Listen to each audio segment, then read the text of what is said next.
રાત ઘેરી બની ચૂકી હતી. રૂમમાં વાદળી બલ્બનો ઝાંખો પ્રકાશ ફેલાયેલો હતો. એસીના ધીમા અવાજે રૂમના વાતાવરણ પર એક વિચિત્ર શાંતિ છવાઈ હતી. ગાઢ નિંદ્રામાં ડૂબેલી અન્વીએ કોઈ અહેસાસ થતાં આંખો ખોલી. સામેની ઘડિયાળમાં રાતના 3 વાગ્યા હતા. હાશકારો અનુભવતા અન્વીએ પડખું ફેરવ્યું. હજી સવાર થવામાં ઘણો સમય હતો. આજે આખો દિવસ કામ કરીને તે ખરાબ રીતે થાકી ગઈ હતી અને ત્યારે તે ફક્ત આરામ કરવા માંગતી હતી. લાંબા વાળ હાથથી ઓશિકા પર પાછળ ફેંકતા અન્વીએ હળવું ધાબળું પોતાના પર ઓઢ્યું અને આંખો બંધ કરતાં જ તે ફરી એકવાર ગાઢ નિંદ્રામાં સરી પડી. ચારે બાજુ સન્નાટો અને અંધારું હતું. આવા સમયે દરવાજાના હળવા અવાજે સન્નાટાને તોડી નાખ્યો. અન્વીને લાગ્યું કે તેના રૂમનો દરવાજો ખોલીને કોઈ અંદર આવ્યું છે. તે ઊંઘમાં હતી. માંડ માંડ તેણે આંખો ખોલીને જોયું. કોઈ નહોતું. પોતાને દિલાસો આપતા તે ફરી એકવાર સૂવાની કોશિશ કરવા લાગી હતી. હજી તેને સૂતેલા થોડી જ વાર થઈ હતી કે અચાનક તે ચોંકી. તેને પોતાના પલંગ પાસે કોઈની હાજરી અનુભવાઈ હતી. આ વખતે તેણે ગભરાઈને આંખો ખોલી, પણ તે પડખું ફેરવે તે પહેલા કોઈ મર્દાના હાથનો સ્પર્શ અનુભવ્યો. અન્વીના રોમ રોમમાં સનસનાટી દોડી ગઈ હતી. એક દબાઈ ગયેલી ચીઝ તેના હોઠોમાંથી નીકળી અને અચાનક નીચે ઉતરી ગઈ હતી. કોણ છે અહીંયા? કોણ છે? રૂમમાં ગભરાઈને બોલતી અન્વી આંખો ફાડી ફાડીને અંધારા રૂમમાં જોવાની કોશિશ કરી રહી હતી. રૂમમાં કોઈ હાજર હતું એટલો અંદાજ તો તેને આવી જ ગયો હતો. બલ્બના ઝાંખા પ્રકાશમાં તે કોઈ લાંબા કદનો પુરુષ લાગી રહ્યો હતો. અન્વીના પગ નીચેથી જમીન સરકી ગઈ. તે માણસે આગળ વધીને અન્વીને પોતાની પકડમાં લેવા માંગ્યું. કદાચ તે અન્વીના અચાનક જાગી જવાથી પોતે પણ ગભરાઈ ગયો હતો. અન્વીના હોઠોમાંથી એક ચીસ નીકળી. તેના વધતા હાથોને જોરદાર રીતે પાછળ ધકેલતા તે બહારની તરફ ભાગી હતી. પાછળ હાજર પુરુષે તેને કાબૂમાં લેવાની કોશિશ કરી હતી, પણ અન્વીની ચપળતા તેના કામ આવી. ઝડપથી રૂમનો દરવાજો ખોલીને તે બહાર નીકળી આવી હતી. ઝડપથી ભાગતા તે રૂમોના છેડે બનેલા સ્ટોર રૂમ સુધી પહોંચી ગઈ. દરવાજો ખુલ્લો હતો. કાંપતા હાથે અંદર દાખલ થતાં જ તેણે દરવાજો બંધ કરી લીધો હતો. કચરા અને ધૂળથી ભરેલા આ રૂમમાં દરવાજાને અડીને નીચે બેસતા તે ધ્રુસકે ધ્રુસકે રડવા લાગી હતી. દુપટ્ટો સંભાળવાનું પણ તેને ભાન નહોતું. ખભા પર વિખરાયેલા વાળ દર્શાવતા હતા કે તે કેટલી ગભરાહટમાં પોતાના રૂમમાંથી નીકળી હતી. બંને હાથમાં ચહેરો છુપાવી ધ્રુસકે ધ્રુસકે રડતી તેને વારંવાર ફક્ત એક જ માણસનો ખ્યાલ આવી રહ્યો હતો. આ બધું તારી જ કારણે થયું છે વિવાન. આ બધાના જવાબદાર ફક્ત તું જ છે. તે મને નર્કમાં ફેંકી દીધી. પોતાના હાથોને ઘૂંટણની આસપાસ વીંટાળીને તે જાણે પોતાને છુપાવવા માંગતી હતી, પણ તેને ખબર હતી કે આ તેના માટે કોઈ સુરક્ષિત ઠેકાણું નથી. અત્યારે નહીં તો થોડા કલાકો પછી જ સાચું તેને આખરે સ્ટોર રૂમમાંથી બહાર નીકળવું જ હતું અને ત્યારે જ તે ચોંકી. બહાર ફેલાયેલા રાતના સન્નાટામાં ભારે પગલાંનો અવાજ તેને સ્ટોર રૂમ તરફ આવતો અનુભવાયો હતો. તે ડરથી પોતાની જગ્યાએ જડાઈ ગઈ. ભારે મર્દાના પગલાંનો અવાજ સ્ટોર રૂમની બહાર આવીને અટકી ગયો હતો. હળવો અવાજ થયો, જેમ કોઈએ સ્ટોર રૂમનું લોક ખોલવાની કોશિશ કરી હોય. અન્વી કાંપી ઉઠી. ભગવાન, મને બચાવી લો. પોતાના હાથોને હોઠો પર રાખીને તે સતત મન્નતો કરી રહી હતી.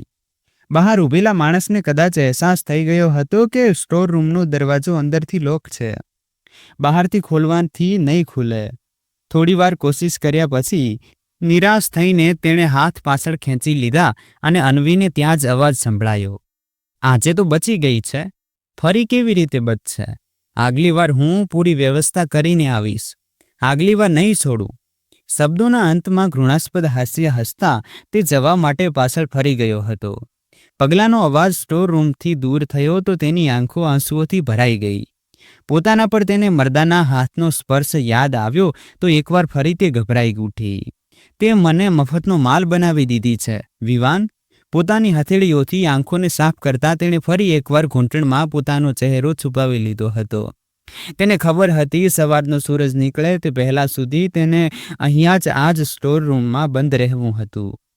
એમ જ આંખો નીચે કરેલી તે પોતાના ભૂતકાળમાં પહોંચી ગઈ હતી.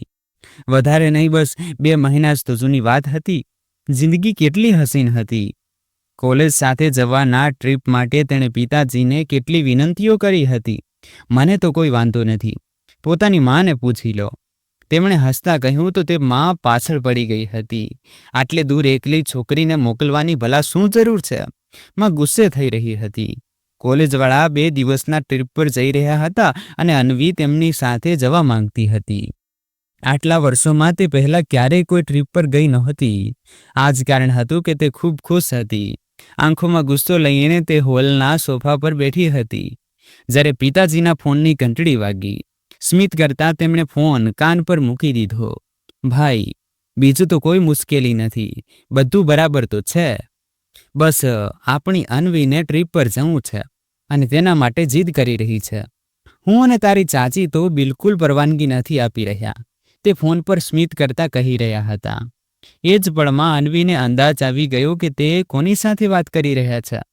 સારું, ચાલો, જો તમે કહો છો તો માની જઈએ છીએ, પિતાજીએ ફરી એકવાર સ્મિત કરીને કહ્યું હતું. અન્વીનો ગુસ્સો આવ્યો, પણ અંદર જ અંદર ઉમળતી મુસ્કાન તેને બહુ મુશ્કેલીથી હોઠો પર આવતા રોકી હતી. તે જાણતી હતી કે ફોનની બીજી બાજુ જે માણસ હાજર છે તેની વાત પિતાજી ક્યારેય નહીં ટાળે અને આ જ થયું હતું. તેની તરફથી પરવાનગી મળતા જ પિતાજીએ તેને ટ્રીપ પર જવાની પરવાનગી આપી દીધી હતી. અન્વીને લાગ્યું હતું કે આ તેની જિંદગીના સુંદર દિવસો હશે. પણ આ અને વાત કે 2 દિવસ ટ્રીપમાં દિલ ખોલીને જિંદગી જીવીને આવ્યા પછી જ્યારે તે પાછી આવી હતી તો એક દિલ દહેલાવી દેનારી એક ખૂબ જ દુઃખદ ખબર તેની રાહ જોઈ રહી હતી. તેના ઘરે પહોંચવાના ફક્ત અડધો કલાક પહેલાં જ માતા અને પિતાનો જોરદાર કાર અકસ્માત થયો હતો. તેઓ હોસ્પિટલમાં જિંદગીના અંતિમ શ્વાસ લઈ રહ્યા હતા. અન્વી સ્તબ્ધ થઈ ગઈ. તે તો પોતાની ટ્રીપની હજારો યાદો લઈને તેમની સાથે શેર કરવા આવી હતી.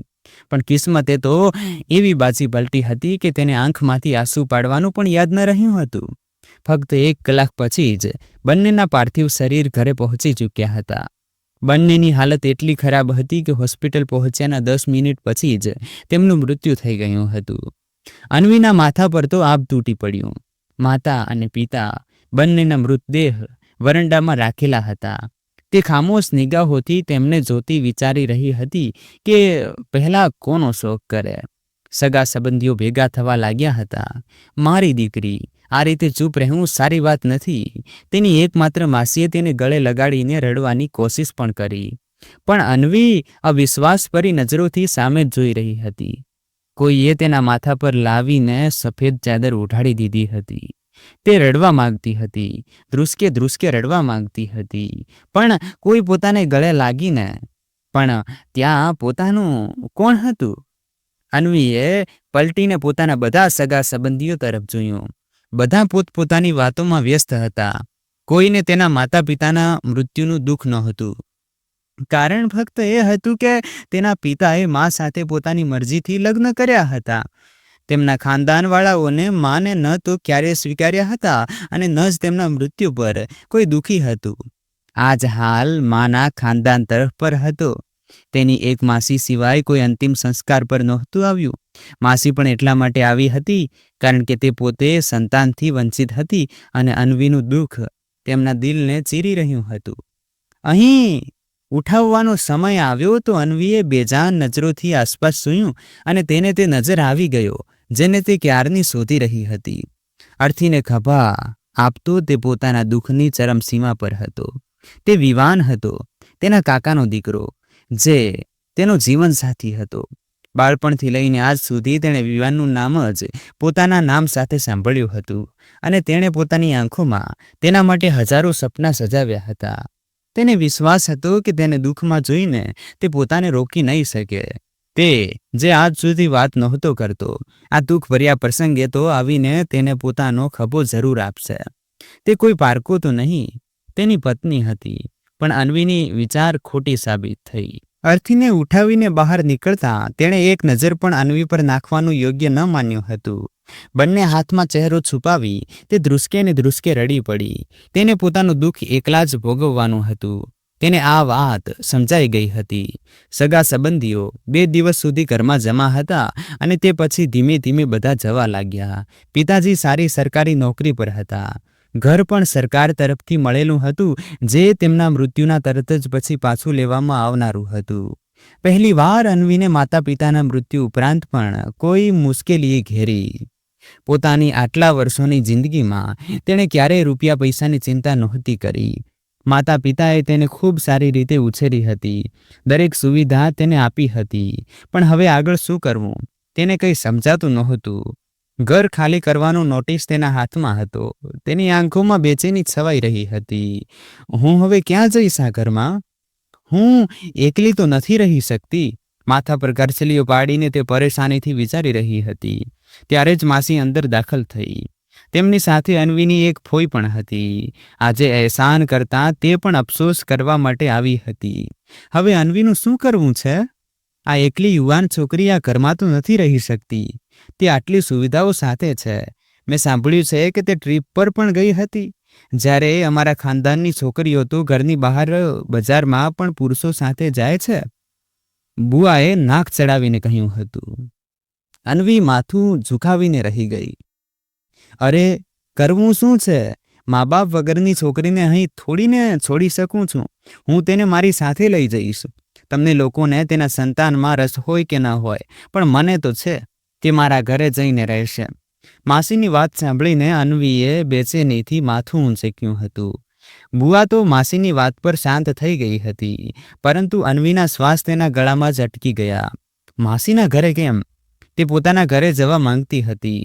તેની સાથે જ તેનો જવાબદાર હતો.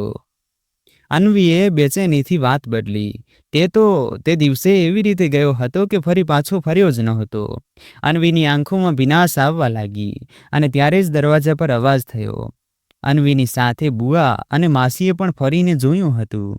દરવાજેથી વિવાન અંદર દાખલ થઈ રહ્યો હતો. અન્વીને પોતાના અંદર જ આરામનો અનુભવ થયો. તેણે સફેદ રંગના શર્ટની બાય કોણી સુધી વાળી રાખી હતી. ખિસ્સામાં મોબાઈલ નાખતા તે હંમેશની જેમ વ્યસ્ત લાગી રહ્યો હતો. અન્વી જાણતી હતી, આટલા મોટા બિઝનેસને જાતે સંભાળવું સહેલું નહોતું. ફક્ત આટલી નાની ઉંમરમાં તેનો બિઝનેસ ભારતના ઘણા શહેરોમાં ફેલાઈ ચૂક્યો હતો. તેનું કારણ તેની મહેનત અને લગ્ન જ હતી. તે લગ્ન જે તેની સોનેરી આંખોમાંથી છલકાતી હતી. હું અન્વીને મારી સાથે ઘરે લઈ જઈ રહી છું. તમને કોઈ વાંધો તો નથી ને? માસીએ વિવાનને પૂછ્યું હતું. અન્વીએ શાંતિથી શ્વાસ લીધો. તે તેમને ના પાડી દેશે. સ્વાભાવિક છે. હું તેની પત્ની છું. તે મને પોતાની સાથે લઈ જશે. પણ અન્વીને જોરદાર આંચકો લાગ્યો. તે તો કંઈક બીજું જ કહી રહ્યો હતો. મને વાંધો કેમ હશે? સારું છે. તમારા ઘરમાં તે સુરક્ષિત રહેશે. બે શબ્દો કહીને તે બુઆ તરફ જોવા લાગ્યો હતો. તે પોતાનો બેગ સંભાળતા ઊભી થઈ. હા ચાલો. મને ખબર છે તમે મને જ લેવા આવ્યા છો. હું કંઈ અહીંયા રોકાવા માંગુ છું? ગુસ્સે થઈને કહેતા બુઆ અન્વીના માથા પર આશીર્વાદ આપીને બહાર નીકળી ગઈ હતી. અન્વીએ અવિશ્વાસભરી નજરોથી વિવાન તરફ જોયું. તે કેટલી સરળતાથી તેનાથી છુટકારો મેળવી રહ્યો હતો. જૂતાથી ગાલીચાને ખોતરતા વિવાને તે જ પળે નજર ઊંચી કરી. તેના ચહેરા પર ગંભીરતા છવાયેલી હતી. અન્વીએ પોતાનો ચહેરો બીજી તરફ ફેરવી લીધો. ઊંડો શ્વાસ લેતા તે ઊભો થયો હતો. મકાનને તાળું લગાવી દેજો. બાકીની કાગળની કાર્યવાહી હું કરી દઈશ. તે માપેલ અંદાજમાં કહેતો બુઆની પાછળ બહાર નીકળી ગયો હતો. અન્વીએ પોતાની આંખો સખ્તાઈથી મીંચી લીધી. તેને ખાતરી નહોતી કે આ માણસ તેનાથી આટલો બેજાર હતો. તેણે કોઈ નકામી વસ્તુની જેમ તેનાથી છુટકારો મેળવી લીધો હતો. ચાલ અન્વી, મોડું થાય છે. માસી ઊભી થઈ હતી. બહાર તેના પતિ પોતાની કાર લઈને ઊભા હતા. આંસુઓને સાફ કરતા ઊંડો શ્વાસ લઈને તે ઊભી થઈ હતી. હવે જો તેની હેસિયત ઓછી થઈ જ ગઈ હતી, તો પછી તેને પોતાના અસ્તિત્વની ઓછી હેસિયતને સ્વીકારી લેવી જોઈતી હતી. બેગ તે તૈયાર કરી ચૂકી હતી. ખામોશીથી પોતાનું બેગ ઉઠાવતા તે માસીની પાછળ બહાર નીકળી આવી. એક છેલ્લી નજર પોતાના મા બાપના મકાન પર નાખતા તેણે બધી યાદોને પાછળ છોડી દીધી હતી. માસીનું ઘર નાનું હતું. 2 રૂમ, ખૂણા પર બનેલો એક સ્ટોર રૂમ અને એક બાથરૂમ. માસીએ તેને પ્રેમથી શરબત બનાવીને આપ્યું. આ વાત સાચી હતી કે તે તેનાથી ખૂબ જ પ્રેમ કરતી હતી. તેમને પોતાનું કોઈ સંતાન નહોતું થયું. માસાજી ખામોશ સ્વભાવના માણસ હતા. તેમણે ન અન્વીના આવવા પર કોઈ વાંધો ઉઠાવ્યો અને ન જ બીજા રૂમમાંથી સોફા કાઢીને ત્યાં બેડ નાખવા પર, જાણે કે તે ઘરનો હિસ્સો જ ન હોય. આ રૂમ માસાના ઉપયોગમાં હોય છે. અહીં હું રહીશ તો તેમને તકલીફ તો નહીં થાય ને? અન્વીએ શરમ અનુભવતા કહ્યું. બેઠા બેઠા તે તેમના પર બોજ બની ગઈ હતી. માસીએ પ્રેમથી કહ્યું, અરે નહીં, તે તો તારા અહીં આવવાથી ખૂબ ખુશ છે. તને પોતાની દીકરીઓની જેમ સમજે છે. તું ચિંતા ન કર. માસીની વાત પર તે શાંત થઈ ગઈ હતી. કોલેજ તો પેપર આપ્યા વગર જ છૂટી ગયું હતું અને તેને ખાતરી હતી કે હવે ફરી કોલેજની ફીસ આપવા માટે તેની પાસે પૈસા નહીં હોય. માસા પોતાની દુકાનમાંથી માંડ ઘરનો ખર્ચો પૂરો કરી શકતા હતા. તેને માસીના ઘરે આવ્યાને 1 અઠવાડિયું થયું હતું. એક દિવસ જ્યારે તે કિચનમાં રસોઈ બનાવી રહી હતી, બંને ચૂલા એક સાથે સળગી રહ્યા હતા. તે ખરાબ રીતે ગૂંચવાયેલી હતી. એક ચૂલા પરથી શાકભાજીનું ભારે વાસણ ઉઠાવીને તેણે સાઈડમાં રાખ્યું. શાકભાજીનું ઢાંકણું હટાવીને તે મસાલો ચેક કરી રહી હતી. જ્યારે કિચનમાં માસા દાખલ થતા દેખાયા. પાણી પીવા આવ્યા હશે, અન્વીએ મનમાં વિચાર્યું. મસાલો જીભ પર મૂકતા તે આરામથી મીઠું અને મરચું ચેક કરી રહી હતી. પણ તે પહેલાં જ અચાનક તેને માસાની ચીસ સંભળાઈ. અરે અન્વી, તારો દુપટ્ટો સળગી રહ્યો છે, પાછળ જો. તે ગભરાઈને ફરી હતી. સળગતા ચૂલા પર તેનો દુપટ્ટો એવી રીતે રાખેલો હતો જાણે કોઈએ આરામથી તેને ત્યાં મૂક્યો હોય. અન્વીને આશ્ચર્ય થયું. આટલી બેદરકારીથી તો તેણે ક્યારેય જિંદગી પર કામ કર્યું નહોતું. આગની ભડકતી જ્વાળાઓ તેના દુપટ્ટાને પોતાની લપેટમાં લઈ રહી હતી. પણ માસાએ સમયસર પરિસ્થિતિને સંભાળી લીધી હતી. કેટલી બેદરકારીથી કામ કરે છે, જો આખો દુપટ્ટો બાળી નાખ્યો. માસાએ જૂતાથી આગની જ્વાળાઓને બુઝાવતા તેને માથાથી પગ સુધી જોઈ રહ્યા હતા. અન્વીને થોડી પરેશાની થઈ. કહેવા જેવું તો કંઈ હતું જ નહીં. માસાએ તેને સળગતા બચાવી હતી, પણ ખબર નહીં કેમ તે બેચેની અનુભવી રહી હતી અને પછી તે પોતાના રૂમમાં જતી રહી હતી. થોડીવાર સુધી તે રૂમમાં જ રહી. બીજો દુપટ્ટો લઈને તે બહાર નીકળી તો માસા ઘરમાં ક્યાંય નહોતા. આમ જ મારો વહેમ હશે. અન્વીએ પોતાને સંભાળી. કિચનમાં થોડું જ કામ બાકી રહ્યું હતું. જલ્દી કામ પતાવીને તે પાછી પોતાના રૂમમાં જતી રહી હતી. વિચિત્ર પરેશાનીમાં હતી. 2 દિવસ પછીની વાત હતી.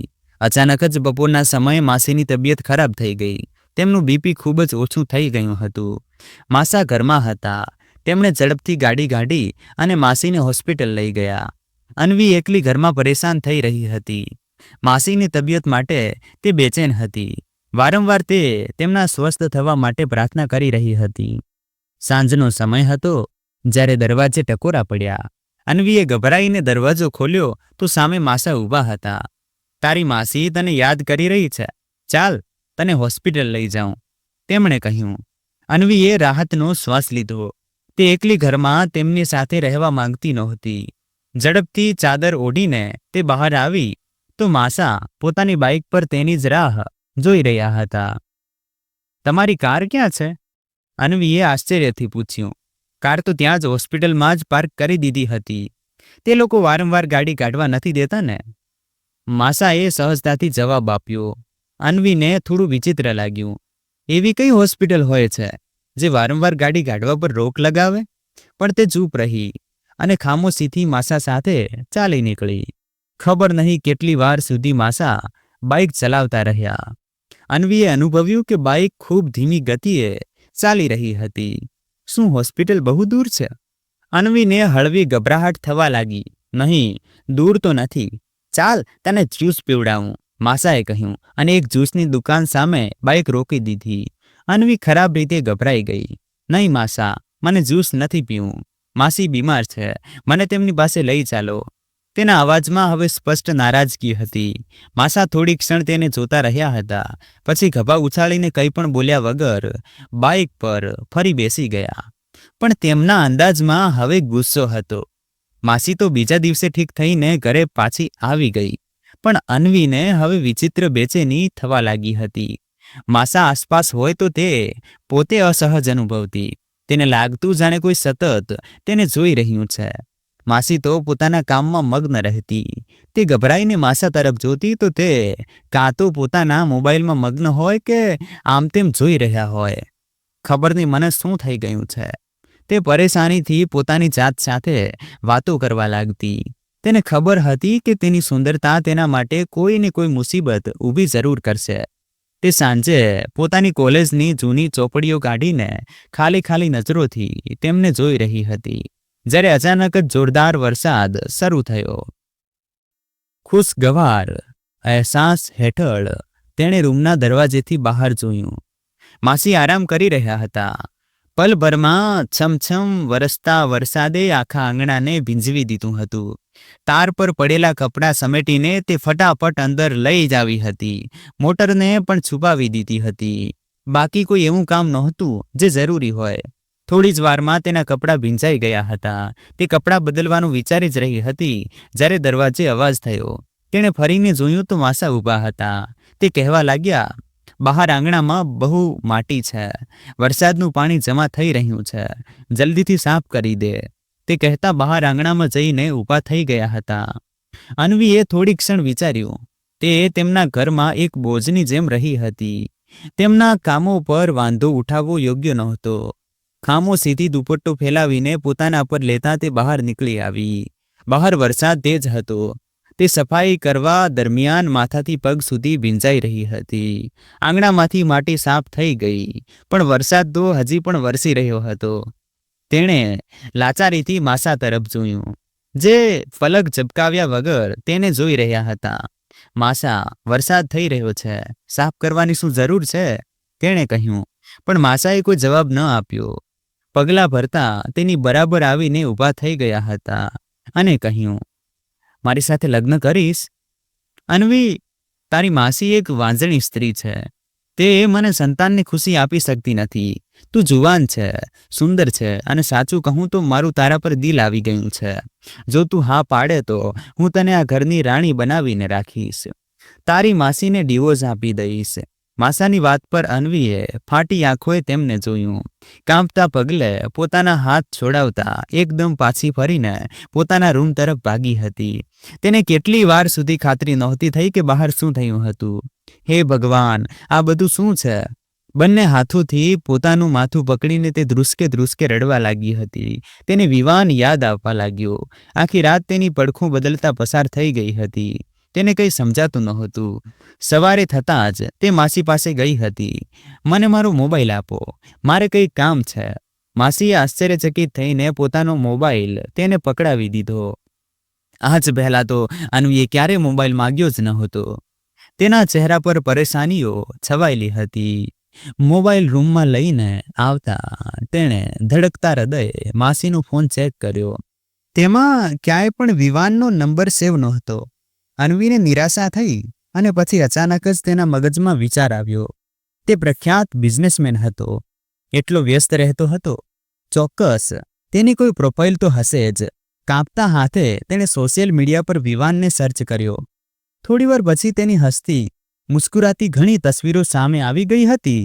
થોડા સંશોધન પછી અન્વીને તેનો કોન્ટેક્ટ નંબર પણ મળી ગયો હતો. કોન્ટેક્ટ નંબર ઓફિસનો હતો. અન્વીને પૂરો વિશ્વાસ હતો કે ફોન કરવા પર સેક્રેટરી જ તેની સાથે વાત કરશે. હું તેને કહી દઈશ કે હું તેની ખૂબ નજીકની સંબંધી છું. પછી તે મારી વાત વિવાન સાથે કરાવી દેશે. તે તેને કહેવા માંગતી હતી કે હવે તે તેને પોતાના ઘરે લઈ જાય. સ્વાભાવિક છે કે જે માણસ સાથે તેના લગ્ન થયા હતા તેને પોતાના જ ઘરમાં રહેવું જોઈતું હતું. તે ભલા માસીના ઘરમાં વગર કારણે પોતાને શા માટે જોખમમાં મૂકી રહી હતી? ફોન સેક્રેટરીએ જ ઉઠાવ્યો. હું તેમની ખૂબ નજીકની સંબંધી વાત કરી રહી છું. વિવાન સાથે મારી તરત જ વાત કરાવો.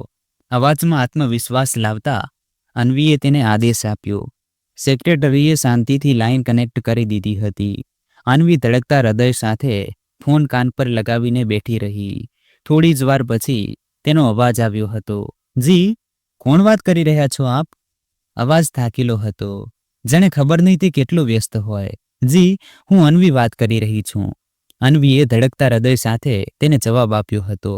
આંસુ આંખોમાં આવવા લાગ્યા.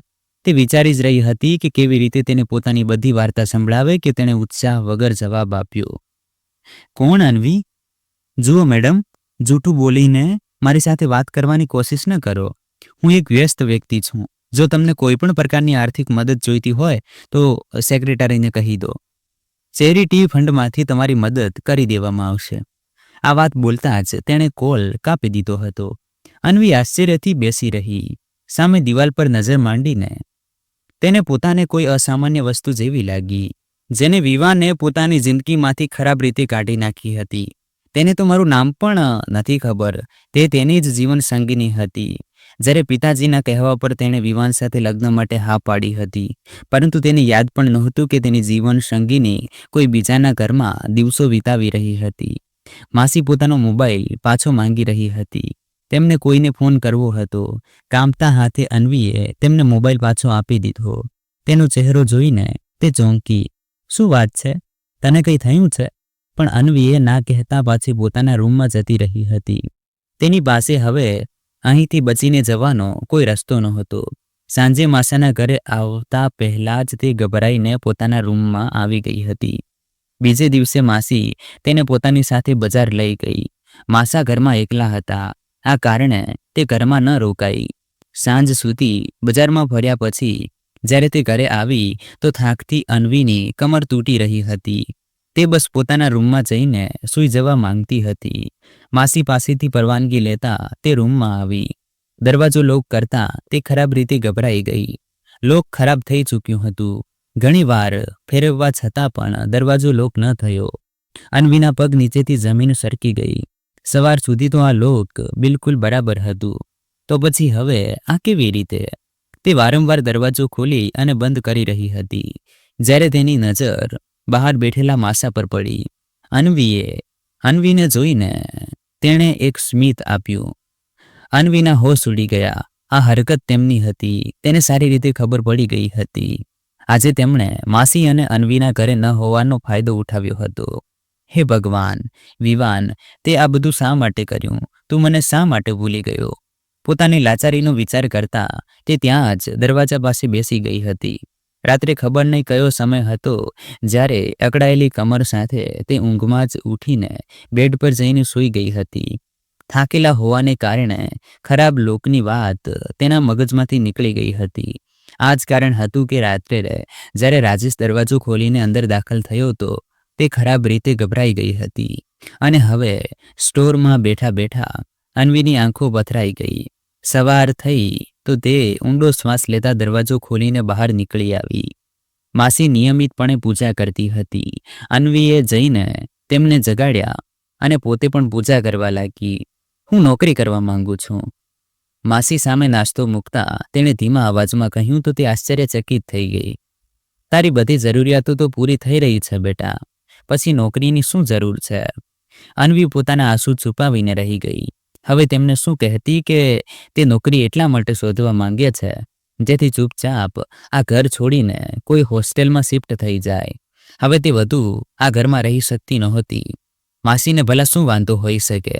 પરેશાની તો અન્વીને બસ એ જ હતી કે અધૂરા અભ્યાસ સાથે તેને ક્યાં નોકરી મળશે. બધા પેપર્સ લઈને તે સવારથી સાંજ સુધી રસ્તાઓ પર ભટકતી રહી. કોઈ સ્કૂલ, કોઈ ઓફિસ એવી નહોતી જ્યાં તેણે નોકરી માટે અરજી ન કરી હોય. તે ઘરે પાછા ફરવા માટે રિક્ષામાં બેસવા માંગતી હતી જ્યારે એક છોકરી તેની બરાબર આવીને ઊભી રહી. તે વારંવાર મોબાઈલ પર સમય જોતા બડબડાતી હતી. ઇન્ટરવ્યૂનો સમય પૂરો થઈ જશે અને ખબર નહીં આ ડ્રાઈવર ક્યાં રહી ગયો છે. તે સામેના એક ઘરમાંથી નીકળી હતી. અન્વીએ નજર ઊંચી કરીને તેને જોયું. તેણે પેન્ટ શર્ટમાં ફેશનિંગની બધી આધુનિક જરૂરિયાતો પૂરી કરી હતી. અન્વીએ એક નજર પોતાના અસ્તિત્વ પર નાખી. સફેદ રંગનો સાદો પોશાક, જેનો દુપટ્ટો તેણે સારી રીતે માથા પર ઓઢી રાખ્યો હતો.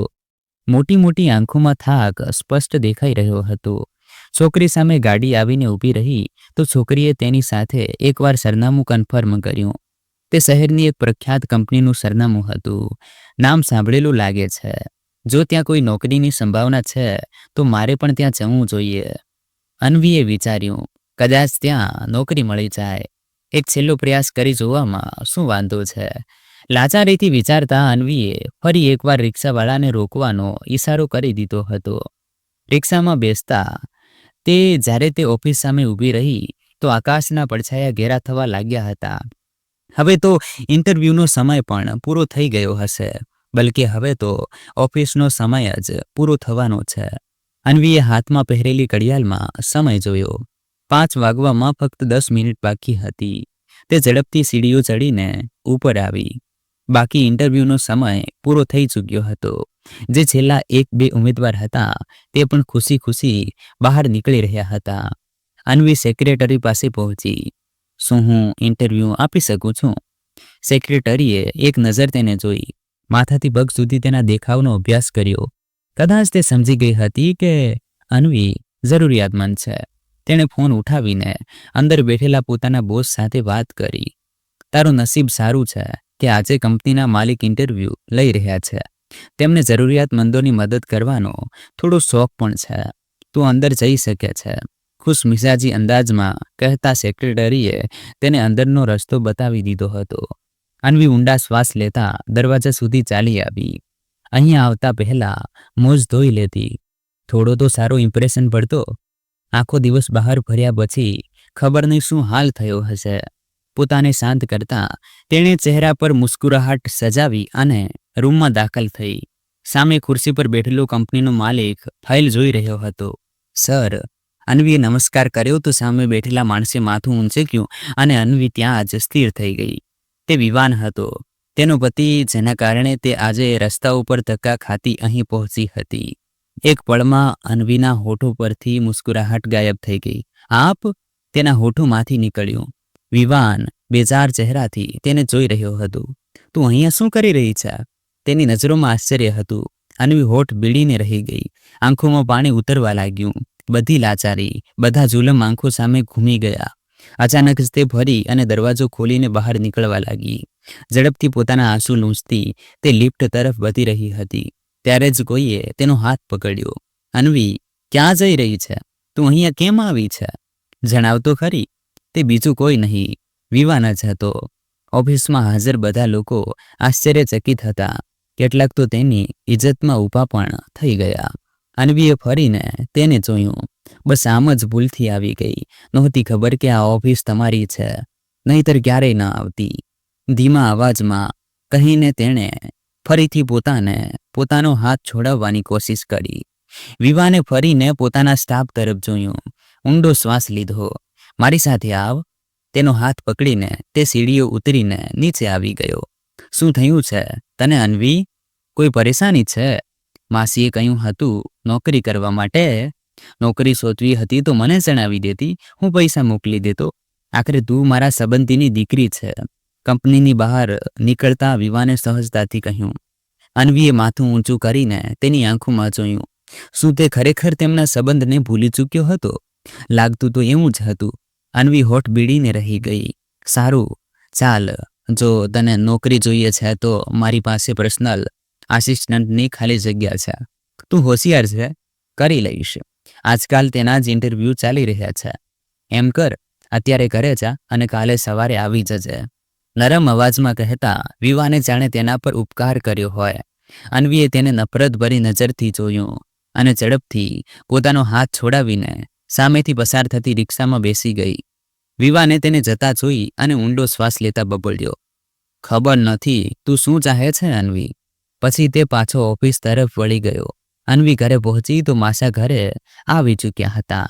તેને પોતાના શ્વાસ રૂંધાતા અનુભવાયા. કોઈ પણ ખૂણો તેને આશ્રય આપવા લાયક ન લાગ્યો. માસીની તબિયત ખરાબ હોવાનું કહીને તે પોતાના રૂમમાં જતી રહી. થોડી જ વારમાં ચારે બાજુ રાતનો સન્નાટો ફેલાઈ ગયો. અન્વીનું હૃદય જોરથી ધડકવા લાગ્યું. માસી પોતાના રૂમમાં સૂઈ ગઈ હતી. અન્વીએ દરવાજો ખોલ્યો અને આંગણા તરફ જોયું. બહાર કોઈ નહોતું. માસીની મોટરસાયકલ પણ ગાયબ હતી. ઊંડો શ્વાસ લેતા તે પાછી રૂમમાં ફરી. તેને હવે સમજાઈ ગયું હતું કે માસા અવારનવાર રાત્રે ક્યાં રહે છે.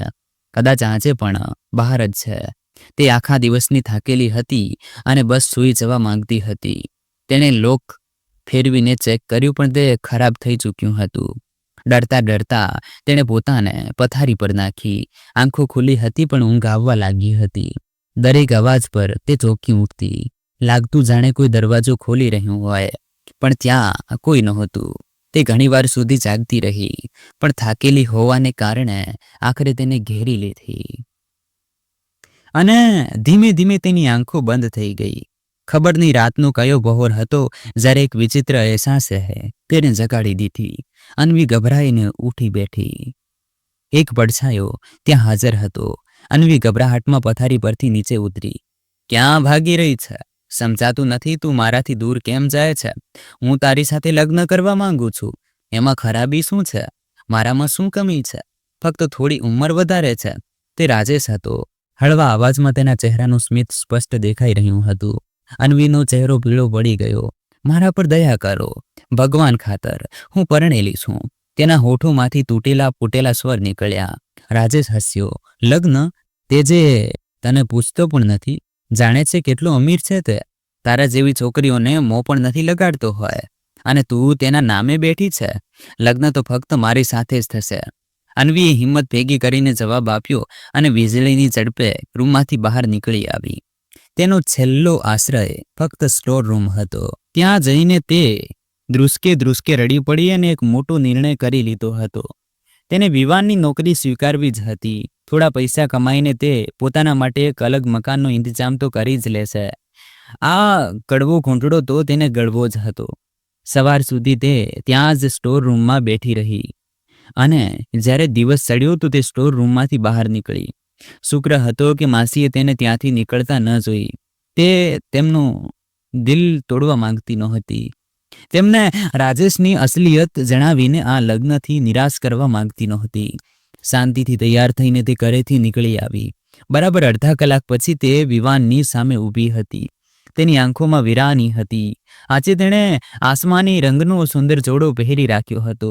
પગમાં સાદી કાળા રંગની ચપ્પલ હતી જેમાં તેના સુંદર નાજુક પગ ચમકી રહ્યા હતા. વિવાને માથાથી પગ સુધી તેને જોઈ. તેના હોઠો પર ન તો મુસ્કુરાહટ હતી અને ન જ તે સામાન્ય છોકરીઓ જેવી લાગી. હું તમારી નોકરી કરવા માટે તૈયાર છું. મારી સેલેરી શું હશે? મારી એક જ શરત છે કે હું રવિવારના દિવસે પણ ઓફિસ આવીશ અને મને રજા રાત્રે 8 વાગ્યે જોઈએ, તે પહેલાં નહીં.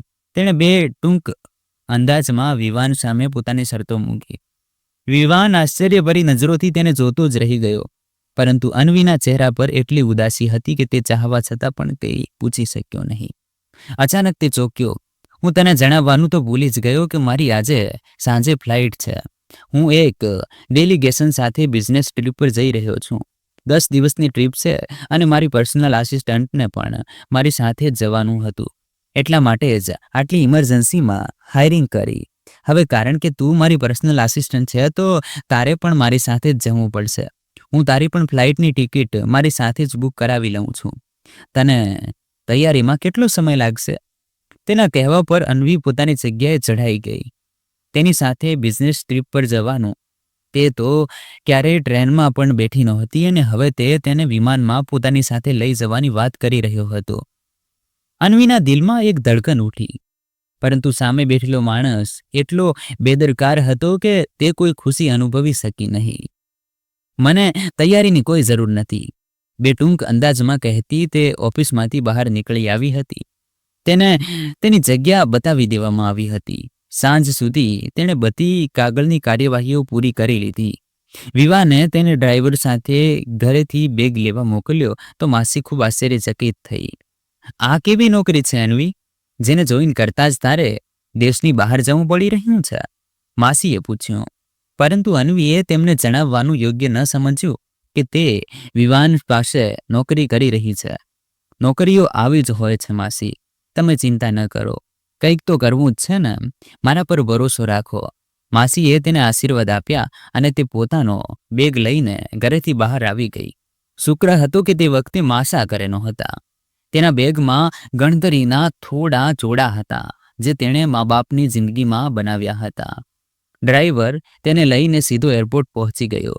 તે ગાડીમાંથી નીચે ઉતરી તો વિવાન સામે જ ઊભો તેની રાહ જોઈ રહ્યો હતો. આવી જા, ફ્લાઇટનો સમય થઈ ગયો છે. તેનો હાથ પકડીને તે આગળ વધી ગયો. અન્વી સળગી ઉઠી. આ હમદર્દી ખબર નહીં તે કઈ ખુશીમાં કરી રહ્યો હતો. તેણે પોતાનો હાથ છોડાવવા ચાહ્યો, પરંતુ વિવાને તેનો હાથ મજબૂતીથી પકડી રાખ્યો હતો. ફ્લાઇટ લાંબી હતી. સંજોગો વસાત તેની સીટ વિમાનની બરાબર નહોતી. આખી મુસાફરી દરમિયાન તે ગભરાયેલી જ રહી. ઘણીવાર વિવાન ઉઠીને તેની પાસે આવ્યો હતો. કોઈ વસ્તુની જરૂર છે? અન્વી, તું જણાવી દે છે. ગભરાવાની જરૂર નથી. પહેલી વાર ફ્લાઇટમાં માણસને તકલીફ થઈ જાય છે. જો કોઈ પ્રોબ્લેમ હોય તો મને જણાવજે. તે દર વખતે આ જ કહેતો અને અન્વી નફરતમાં ચૂપ રહેતી. આ ખ્યાલ તો જુઓ કેટલો કરી રહ્યો છે પોતાની પ્રાઇવેટ આસિસ્ટન્ટનો, અને તેની અસલિયત તો મારા સિવાય કોઈ જાણતું નથી. દિલ પર પથ્થર રાખીને તે ઊંડો શ્વાસ લઈને રહી ગઈ. એરપોર્ટ પરથી નીચે ઉતરતા જ ત્યાં એક માણસ વિવાનને રિસીવ કરવા આવ્યો. તે પૂરા આત્મવિશ્વાસથી નીચે ઉતરીને તેમને મળવા લાગ્યો. એરપોર્ટ પર જ તે લોકોએ પોતાના આગળનું શેડ્યુલ નક્કી કરી લીધો. મીટિંગ્સ ક્યાં રાખવી છે અને કઈ હોટેલમાં રોકાવું છે, તે જ વાતો અંદરો અંદર થઈ રહી હતી. વિવાનની પાછળ ઊભેલી અન્વી મુશ્કેલીથી પોતાને કાબૂમાં રાખી રહી હતી. આટલી વ્યસ્ત જિંદગી તેણે પહેલી વાર જોઈ હતી. ગોરાઓનો સામનો કરતા તેના હાથ કાંપી રહ્યા હતા. વારંવાર ચહેરા પર હાથ ફેરવતી તે પોતાને નર્વસ થતા રોકી રહી હતી. તે જ માણસોમાંથી એક કદાચ વિવાનને અન્વી તરફ ઇશારો કરીને કંઈક પૂછ્યું હતું. અન્વી સાંભળવા માંગતી હતી કે વિવાન તેનો શું પરિચય આપે છે. તે લોકો કદાચ તેને સાદા સલવાર કમીઝમાં જોઈને આશ્ચર્યચકિત થઈ રહ્યા હતા. આખરે વિવાન એક બિઝનેસ ટ્રીપ પર હતો અને પોતાની સાથે કોઈ સામાન્ય માણસને તો નહોતો લાવી શકતો. વિવાને પાછળ ફરીને એક નજર અન્વી પર નાખી અને કહ્યું, આ મારી પર્સનલ આસિસ્ટન્ટ છે, મારી સેલ્ફ કેરનું ધ્યાન રાખશે. અંગ્રેજીમાં જવાબ આપતા વિવાને અન્વીને બે ટૂંક ઓળખ આપી દીધી હતી. તે લાચારીનો ઘૂંટડો પીને રહી ગઈ. ચાલ, હજી તો સાંજ થવાની છે. આપણું બધું શેડ્યુલ કાલે શરૂ થશે. આજે ફક્ત આરામ કરવાનો છે. વિવાને તેને આગળ વધવાનો ઈશારો કરતા કહ્યું. એરપોર્ટ પરથી તેમને એક શાનદાર ગાડી લેવા આવી હતી.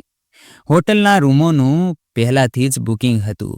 અન્વી અવિશ્વાસથી ગાડીમાંથી બહાર પાછળ ભાગતા દ્રશ્યને જોઈ રહી હતી. તેણે ક્યારેય વિચાર્યું નહોતું કે તે વિદેશમાં આટલા શાનદાર અંદાજમાં પગ મૂકશે. એક ભવ્ય હોટલ સામે ગાડી ઊભી રહી. ડ્રાઈવરે દરવાજો ખોલ્યો અને અન્વી નીચે ઉતરી.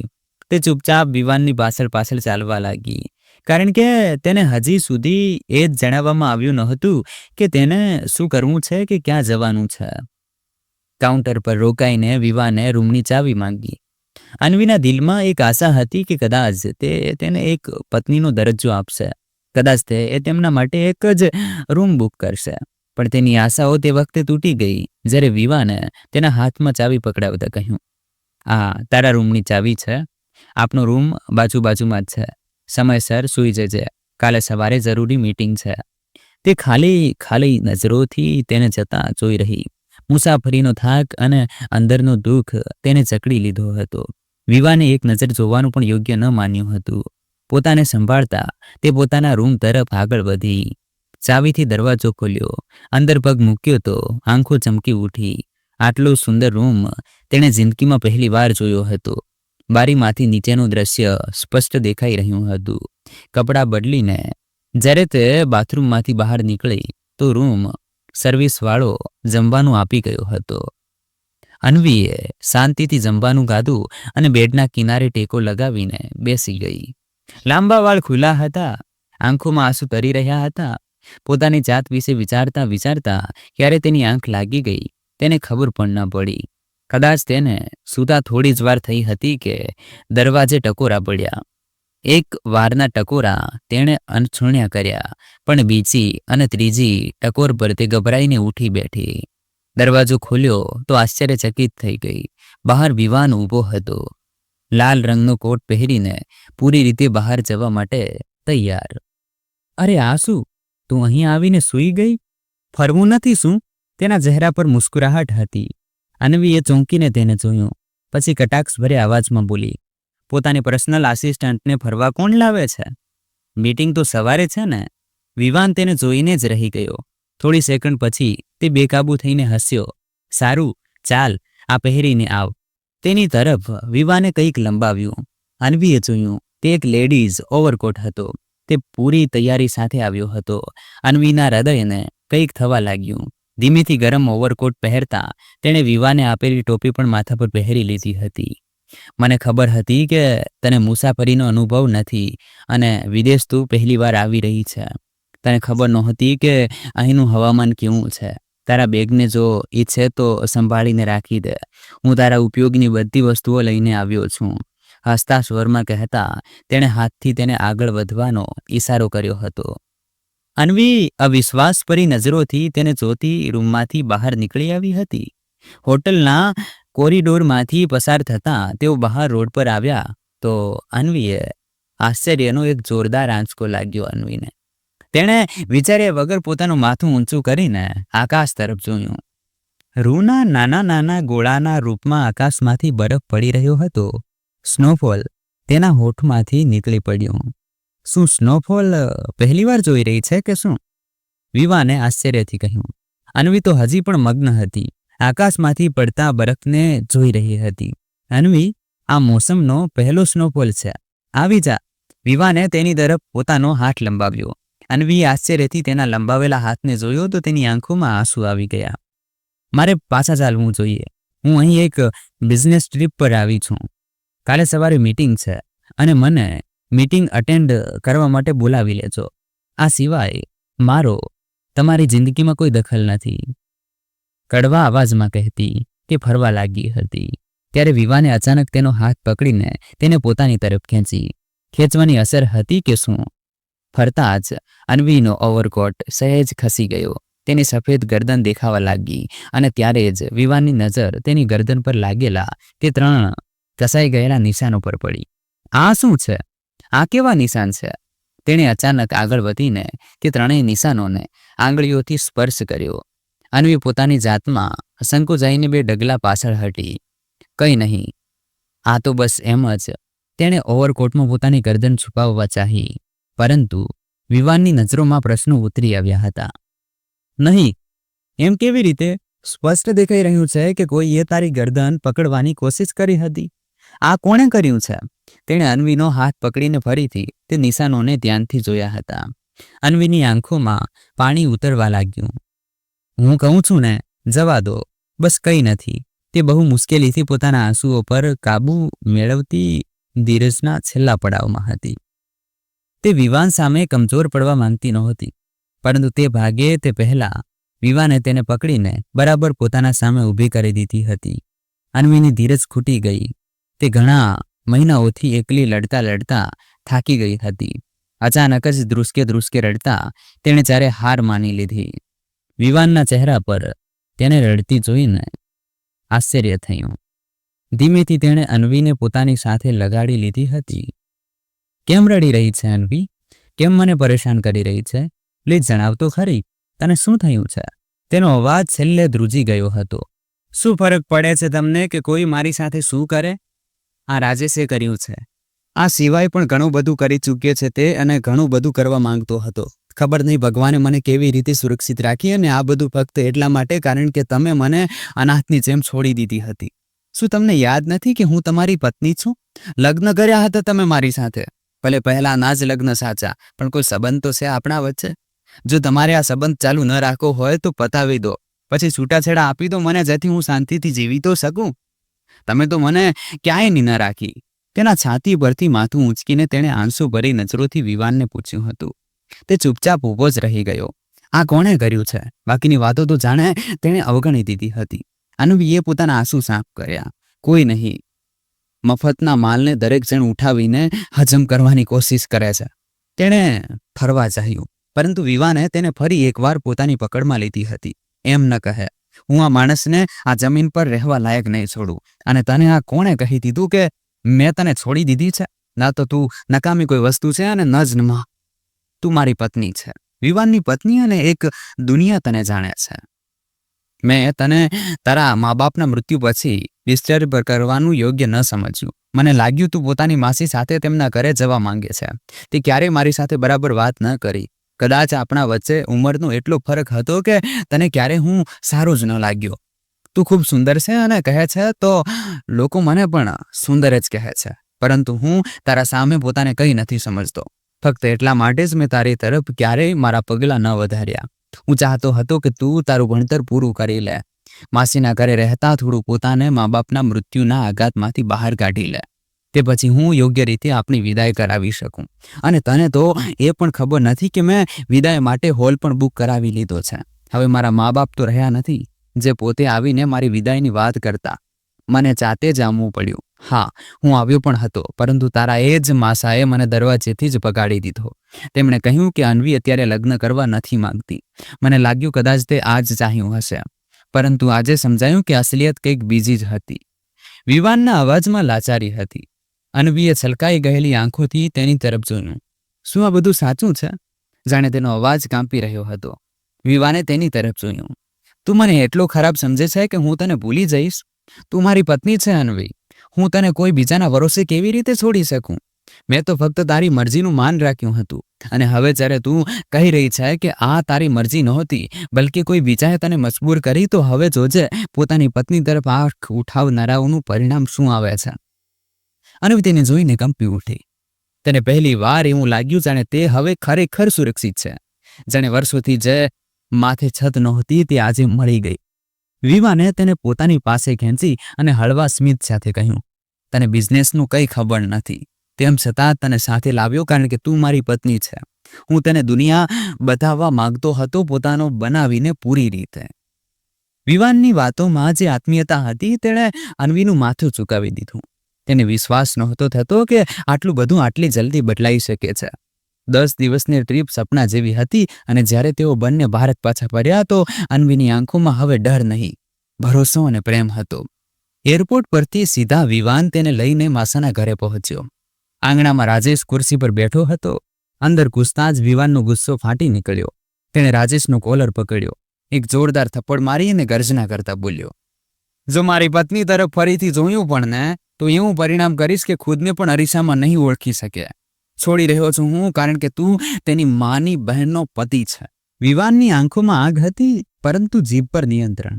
પછી માસા તરફ જોઈને બોલ્યો, હું અન્વીને હવે મારા ઘરે લઈ જઈ રહ્યો છું. કાલે તેની વિદાય છે. તમે આવવા માંગો તો આવજો. એકલી માસીની આંખો છલકાઈ ગઈ. તેમણે અન્વીને ગળે લગાવી. મને પહેલાથી શંકા હતી, પણ હવે ખાતરી પણ થઈ ગઈ. મને માફ કરી દેજે બેટા. અન્વીએ તેમને જોયા અને નરમાઈથી કહ્યું, જો તમે ચાહો તો મારી સાથે ચાલી શકો છો. કોઈ પણ મજબૂરી હવે તમારી ન રહેવી જોઈએ. પરંતુ નિર્ણય તેમનો પોતાનો હતો. વિવાનનો હાથ પકડીને જ્યારે અન્વી તે ઘરમાંથી બહાર નીકળી તો તેના ચહેરા પર રાહતભર્યું સ્મિત હતું. વિવાને પ્રેમથી કહ્યું, ચાલો પોતાના ઘરે. અન્વી હસીને તેની કારમાં બેસી ગઈ. વિવાને ડ્રાઇવિંગ સીટ સંભાળી અને કાર પોતાના ઘર તરફ વાળી દીધી. મિત્રો, તમને આ વાર્તા કેવી લાગી? કમેન્ટ કરીને જરૂર જણાવજો. જો વાર્તાએ તમારા દિલને સ્પર્શ કર્યો હોય તો તેને લાઈક કરજો, મિત્રો સાથે શેર કરજો, અને આવી જ રસપ્રદ વાર્તાઓ માટે આપણી ચેનલને સબસ્ક્રાઇબ જરૂર કરજો. બેલ આઇકન દબાવવાનું ભૂલતા નહીં, જેથી કોઈ પણ વાર્તા તમે ચૂકી ન જાઓ. ફરી મળીશું એક નવી વાર્તા સાથે. ધન્યવાદ. લાઈક, શેર અને સબસ્ક્રાઇબ કરવાનું મિત્રો પ્લીઝ ના ભૂલતા. જય હિન્દ, જય ભારત.